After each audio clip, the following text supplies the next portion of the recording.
I, 27 male, worked as a data analyst for a mid-sized logistics company. When I started, our department was manually processing inventory reports, a tedious task that took roughly 15 to 20 hours every single week.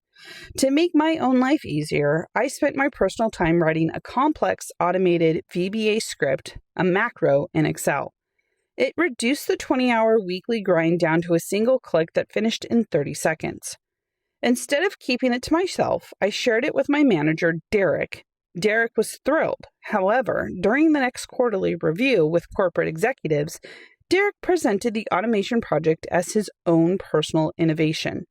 He received a hefty $10,000 performance bonus and a promotion to senior regional director. When I asked him previously why he didn't credit me, he patted me on the shoulder and said, "Look, in corporate life, the manager takes credit for the team's output. That's just how it works. Keep working hard and your time will come." He didn't give me a raise, a bonus, or even a shout out. Instead of throwing a public tantrum, I played a long game. I transferred to a different division within the same company 3 months later. Right before my transfer was finalized, corporate rolled out a mandatory update across all company computers, updating Microsoft Office and altering our database file paths.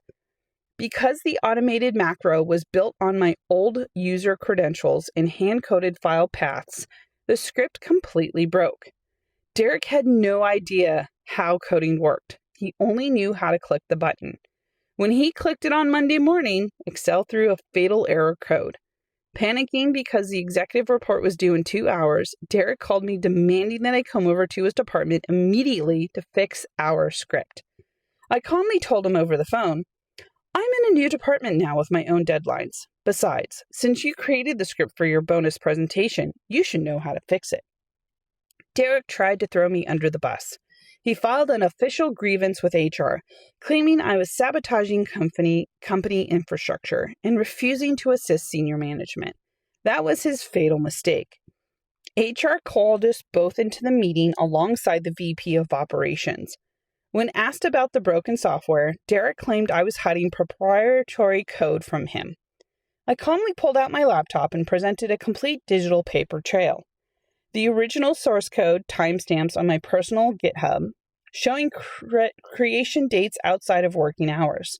The email where I originally sent him the file, which he replied to saying, "Thanks, I'll test this out." His executive presentation deck where he explicitly claimed he wrote the script line by line himself. The VP turned to Derek and asked, "If you wrote this code to earn your promotion, why do you need a junior analyst to debug it for you?" Derek turned ghost pale and couldn't answer. An internal audit was triggered. HR discovered Derek had been taking credit for multiple employees' work for years. He was stripped of his senior title, forced to repay the bonus through salary garnishment, and eventually quietly resigned a month later out of embarrassment. Corporate created a new role, Operations Automation Lead, and offered it to me with a 40% salary bump. Aw, yeah. The Quiet Revenge is like one of my favorites, especially when I've been reading stories now for a couple of months. This right here is just, it takes the cake for me, and I totally love these types of stories.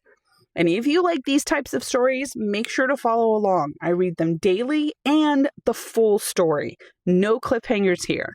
I'll see you guys in the next one.